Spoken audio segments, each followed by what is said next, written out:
apologize that a surgery that I have to have on the 19th prevents me from being with you in person and taking part in the questions and conversation that are a great part of these webinars.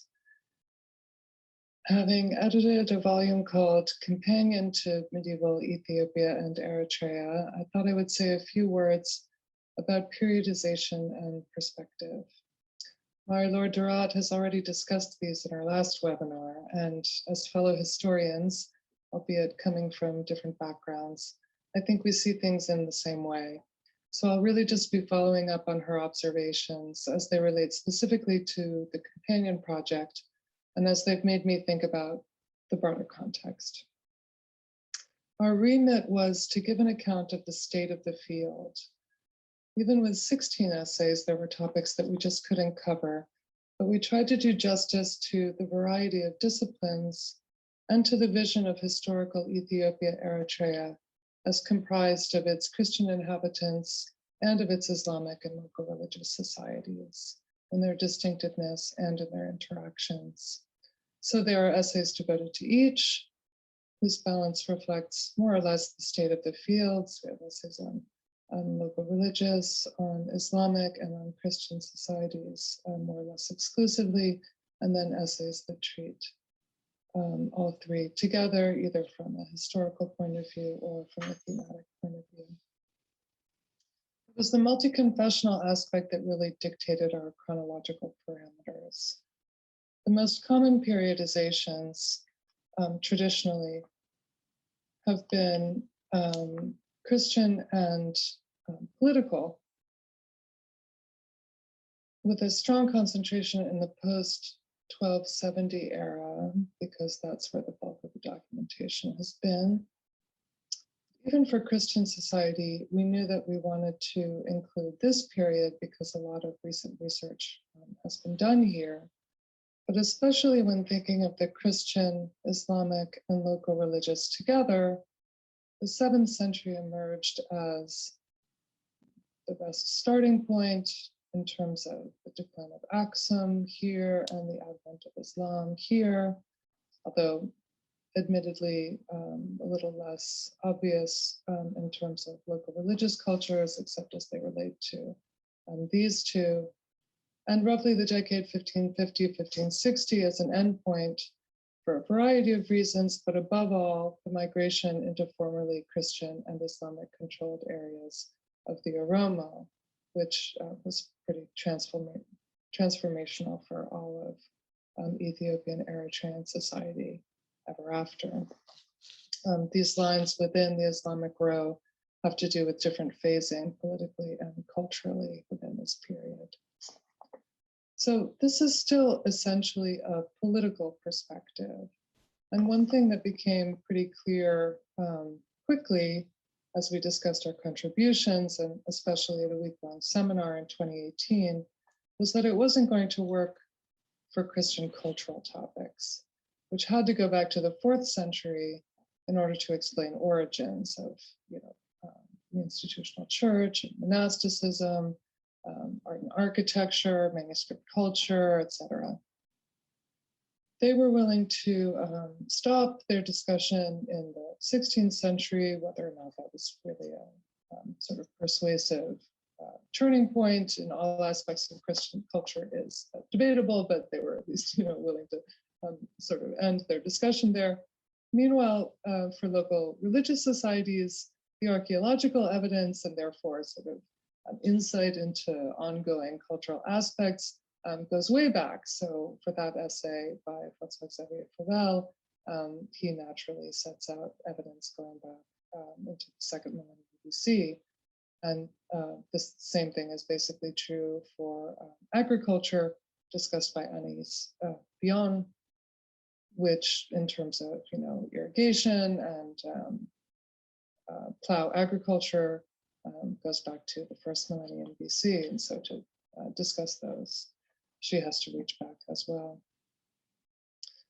Then came the question of what to call this period. The traditional nomenclature would have been Ethiopia and Eritrea in the post-Aksumite, Zagwe, and early Solomonic eras. But in addition to being a mouthful, that's also a specifically Christian periodization. The terminology maybe hasn't quite caught up to the research, but especially as research progresses, and very dynamically, that might change. In the meantime, medieval is certainly not perfect, and for manuscript culture, it didn't work at all, and that essay by Dennis Nesnitsin, in fact, never uses the term. In the general context, it had the advantages of being conveniently brief and also confessionally neutral. So it at least applies equally well or equally badly, depending on your point of view, to Christian, Islamic, and local religious cultures. As you all know, I think I come to the subject with a training in Western European medieval history. And one of the things that I try to be careful about, as I mentioned in our last webinar, is false friends. So assuming a greater likeness between cognate phenomena in Western European and Ethiopian culture than there actually is. Peter Brown observed to me afterwards that the flip side of that is the ways in which such comparisons can defamiliarize the things that you take for granted in a productive way. And I think that's a really good point. One of the things that I've particularly enjoyed about wrestling with the issues of periodization in Ethiopia, Eritrea, and working with scholars who in many cases don't work in or identify closely with any one chronological period, is that it's thrown into high relief the degree to which all periodization is only a heuristic device, always partial and with room for alternatives.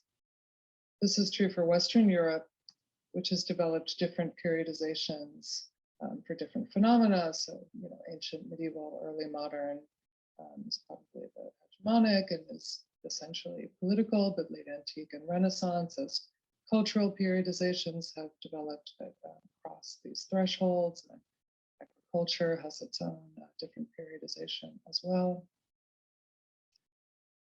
As the medieval becomes more widely adopted, including for studies of African societies, it can mean different things depending on the context. So here are just a few studies that use medieval and that have different periodizations depending on the subject that they're discussing.